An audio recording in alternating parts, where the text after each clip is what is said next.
Madam, ওনার সঙ্গে একটু কথা বলবো? ঠিক আছে। মাতা, তুমি চিন্তা করো না, আমি কিছু করব। মাতা, তুমি চিন্তা করো না, আমি কিছু করব। বারবার তুই একই ক্যাসেট বাজাস, এতদিনে কি করলি? হ্যাঁ, কতবার বললাম উকিল ঠিক কর, উকিল ঠিক কর, কিন্তু তোর কানে তো কোনো কথাই ঢোকে না। মাতা, উকিল অনেকগুলো টাকা চাইছে।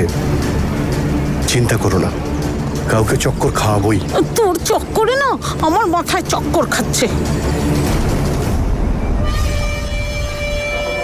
তোর জন্য সব দোষ আমি আমার মাথায় নিয়েছি, আর তুই? আরে বাবা, এবার কিছু কর, বের কর আমায় এখান থেকে। কত দিন হয়ে গেল আমি জেলে পড়ছি। আমায় একটু তো সময় দাও, ধৈর্য ধরো, আমি তোমাকে বের করবো এখান থেকে, সত্যি। চলো, অনেক হয়েছে কথা।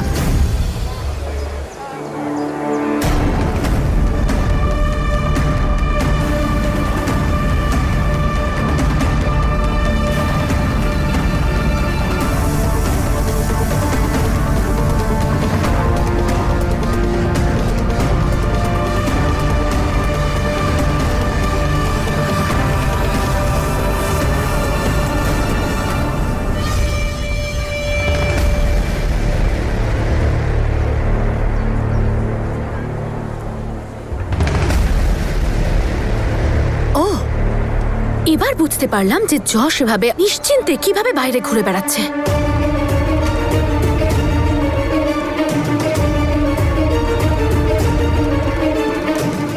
আরে তারপরেই তো ফর্সা হয়ে গেছে, দেখো। আচ্ছা নে, যাবো আমরা। আগে বীর আর তনু একাডেমি থেকে আসুক। তনু একাডেমি গেছে কেন? কারণ এখন ইনভেস্টরদের শর্ত অনুযায়ী তনুই বীরের বস। তনু, আমি থ্যাংক ইউ। আই নো তুমি আমার জন্য যা যা করেছো তার জন্যই থ্যাংক ইউ খুব ছোট একটা শব্দ, কিন্তু আমি বুঝতেই পারছি না যে আমি কি বলবো, কি করে বলবো। আই মিন, এত কিছু হয়ে যাওয়ার পরেও তুমি এখানে আছো আমার সাথে। Thank you so much. I really don't care তুমি আমার বস হোক বা পার্টনার, তুমি এখানে আছো ব্যাস এটুকুই ম্যাটার করে আমার জন্য। আরে বস তো কি হয়েছে, দুজনেই জুটির মতো একসাথে বসে পুজোটা তো করছে, আরে আমি তো এতেই খুশি। এই দেখুন মা, জুটির মতো আবার কি, দুজনে তো একটা জুটি, 7 পাকে বাধা পড়েছে ওরা। আর ওই জ্যাসমিন, ও তো নিজেকেই মিসেস বীর বলে সব জায়গায় পরিচয় দেয়। ওর জন্যই তো আমাদের ছেলেটা জেলে ঢুকলো। আরে নিম্মো, এমনিতে তুমি যখনই বলো আগুন বেরোয়, কিন্তু আজকে তুমি ভালো কথা বলেছো। এই, তনু, তোমাকে ছাড়া একাডেমি চালানো অসম্ভব। তুমি বুঝতে পারছো তো আমি কি বলতে চাইছি? বুঝতে পারছি, প্রয়োজনের কথাও আর কথার প্রয়োজনও, কিন্তু তুমি হয়তো বুঝতে একটু ভুল করছো বীর। আমি এখানে তোমায় সাহায্য করতে বা একাডেমি চালাতে আসিনি।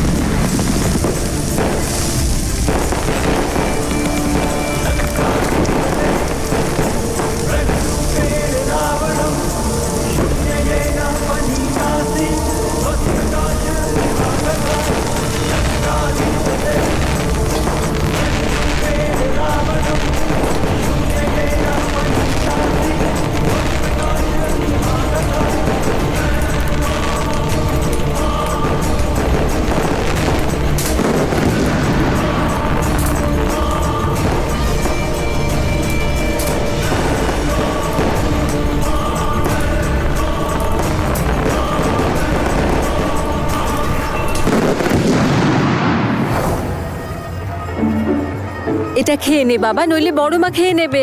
না, আমি আইসক্রিমই খাবো। আচ্ছা ঠিক আছে ক্যান্ডি, চলো আমরা আইসক্রিম খেয়ে আসি। চলো চলো।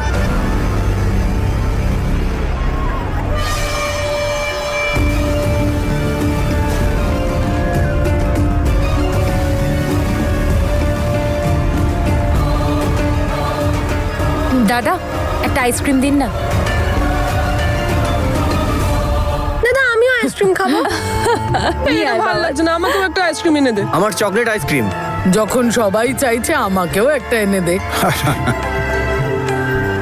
চলো বাকি সবার জন্য এক্ষুনি নিয়ে নিচ্ছি, কিন্তু কে কে খাবে? সবাই খাবে।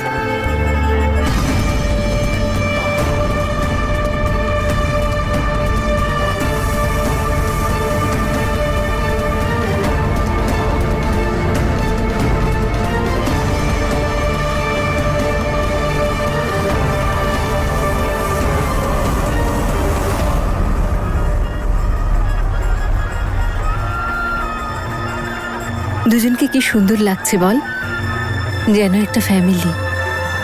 বীর, তনু আর ওদের সন্তান। যদি এটা সত্যি হতো রে। সত্যি গো মা।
এটা কি বেআই মশাই?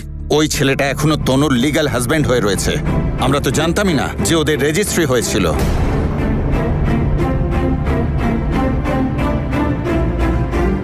আসলে দাদা, কানাডার ভিসার জন্য। তাহলে আপনি এখনো কিছু করেননি কেন? ডাইভোর্সের অ্যাপ্লিকেশনটা তো করতে পারতেন। কি আর অ্যাপ্লিকেশন করব দাদা?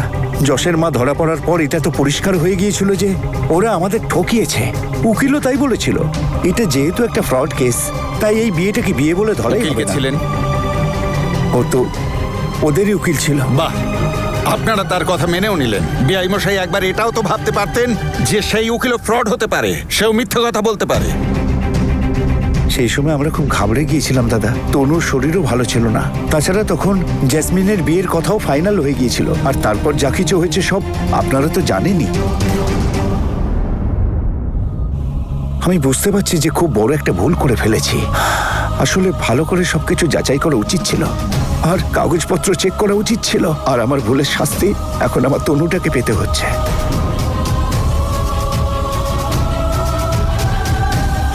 কিন্তু এখন আমি কি করব? এই নতুন বিপদ কি করে সামলাবো? দাদা, বাবা, বাবা, সাবধানে ধরো কেউ। বাবা, এখানে বসুন, বসুন, তুমি এখানে। বসুন। কিছু হয়নি আমার। ঠিক আছে, আমি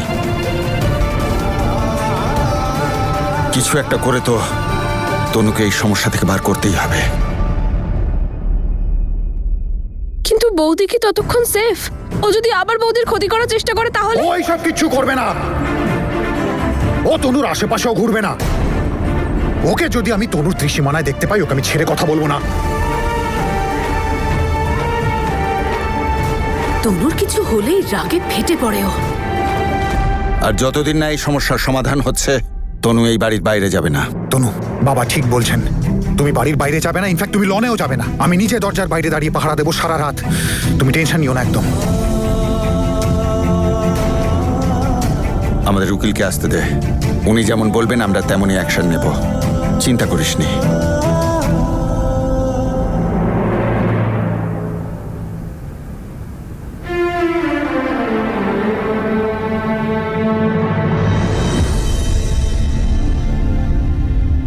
সবসময় আমার সাথেই কেন হয় এরকম মা? কেন সব দুঃখ আমার কপালেই লেখা? কেন এই ঝামেলাগুলো আমার পিছু ছাড়তে চায় না মা? না রে মা, এরকম বলতে নেই। উপরওয়ালার উপর ভরসা রাখ। উনি সবার কষ্ট দূর করেন, আমাদেরও করবেন।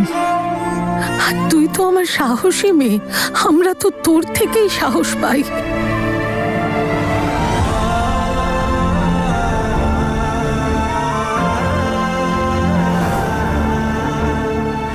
জামাইবাবু কোথায় গেল? একটু পরেই চলে আসবে, মিটিং অ্যাটেন্ড করতে গেছে।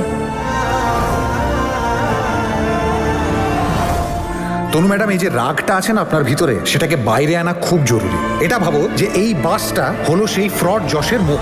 এই হাতে নাও আর ছুঁড়ে মারো।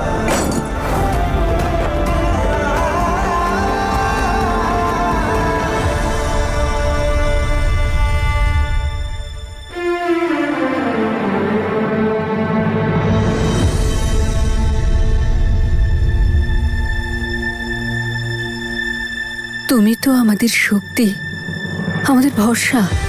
তুমি যদি দুর্বল হয়ে পড়ো, আমরা তো সবাই দুর্বল হয়ে পড়বো। ক্যান্ডি দাঁড়াও, আমি বলছি না। না, আমি তনু আন্টির কাছেই যাব।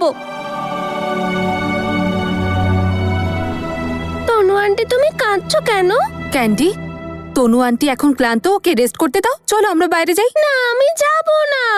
আমি হ্যাপি আর তনু আন্টি এখানেই ঘুমাবো একসাথে। তনু আন্টি, তুমি টেনশন করো না, আমি সব সময় তোমার সাথে থাকবো। মা সিমরান, ও এখানেই থাক। দেখো, ও আশায় তনুর মুখেও হাসি ফুটেছে।